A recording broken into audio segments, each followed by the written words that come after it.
sketch by Katie Brown is called Parnossagebels, breadwinners, first published in 1935 in the London Yiddish newspaper Die Post, the Post. The translation is published in my book, London Yiddishtown, selected translations from the Yiddish stories and sketches of 3 London Jewish immigrant writers in the 30s and 40s. The book includes historical background and context of the Jewish East End of London, where the stories take place.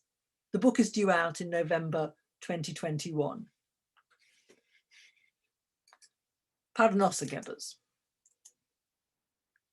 Mum, yelled my Rachel this morning from her bedroom. Yes, darling, what do you want? Make me some sandwiches because I'm going out today. What sort of going out do you mean? Don't ask any questions, Mum. Just do what I'm asking. It's a nice day and I'm going out. Who with? Charlie. Oh, with Charlie now. Yesterday it was Benny, the day before David, today Charlie, and who will it be tomorrow? Oh, Mum, don't be sarcastic. Charlie's a lovely boy and he loves me, so he says. So what else is new? And where are you going out to? Am I allowed to know?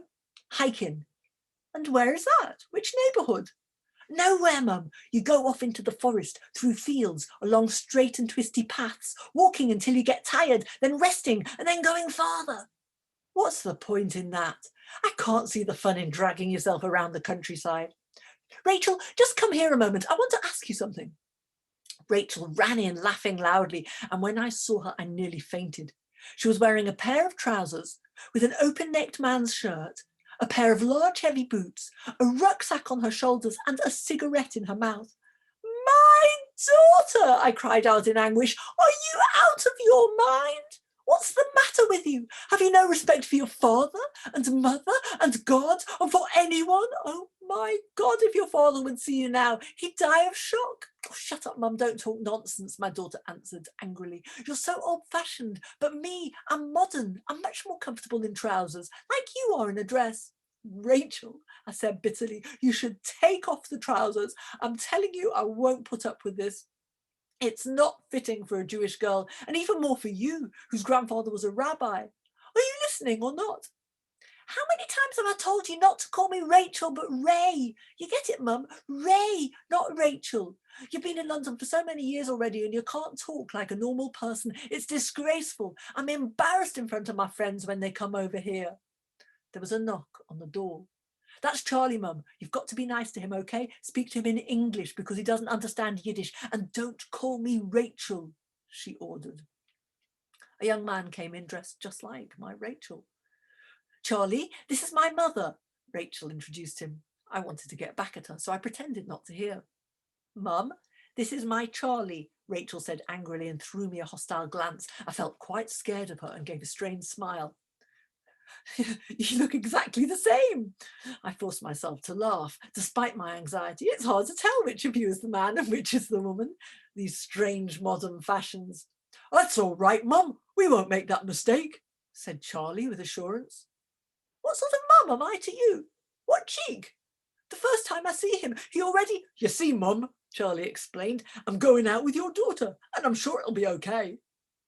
So you're going out with my daughter and you tell me it'll be okay, and on account of that you call me Mum already, huh? Everything's so simple today. No marriage, no contract, no best man, no wedding ring, just like that. Anything goes. You don't care what other people think. So that means that you all do whatever you want and you call it modern. And you want me to join in and dance with pride, huh? Rachel, I won't stand for this carry on. Are you listening or not? I'm telling you to stay at home today, and as far as I'm concerned, he can go out on his own. I haven't brought up a girl to dress in men's trousers and go off wandering around in forests and fields with a strange boy. I didn't behave like that at all. Mum, Rachel warned, remember that if you meddle in my business, I'll leave home like I've done before. And you'll have to pay for the radio, the sewing machine, the furniture, and the insurance agent all by yourself. Again. Remember, you'll be sorry and you'll come round to me and beg and cry for me to come home. Be careful, Mum, because it'll be too late. Because this time I won't feel sorry for you. I almost fainted with shock when I heard this, because I know Rachel and I know that she means what she says. And if I have to rely on her father's earnings, we'll die of hunger 3 times a day. So with great reluctance, I answered, all right, my daughter. I won't say anything more.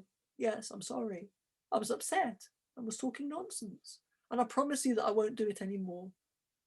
So, why are you standing there? You wanted to go? You've got sandwiches, a couple of oranges, a bottle of milk. Take it and go. Go, have a good time. I will tidy up your bedroom, polish your shoes, do the laundry. And when you come back, full of the country air, everything will be in good order. How long will you be away, my child? I concluded, full of anguish, biting my lips. A few days, Rachel said curtly. Oh, a few days and nights, I repeated, being careful not to show my anger. Will you have enough sandwiches for the 2 of you, or should I make a few more? Oh, enough, enough, don't bother, Mum. It's getting late, we've got to go. Go and take care. God forbid anything bad should happen to you. Take a coat and an umbrella in case a storm breaks in the middle of the night and you'll be lying under the open sky and might, God forbid, catch a cold. And make sure you don't climb any high mountains. It's all right, Mum. And I'll pray to God that I live long enough to see you married properly and get joy from you, my child. Don't worry, Mum. So goodbye, goodbye, children. Go well, come back well. Yes, Rachel, just 1 minute. I want to ask you something. I took her to one side and whispered, tell me, my child, is he at least Jewish? Instead of answering, she hooted with laughter and together with Charlie left the house.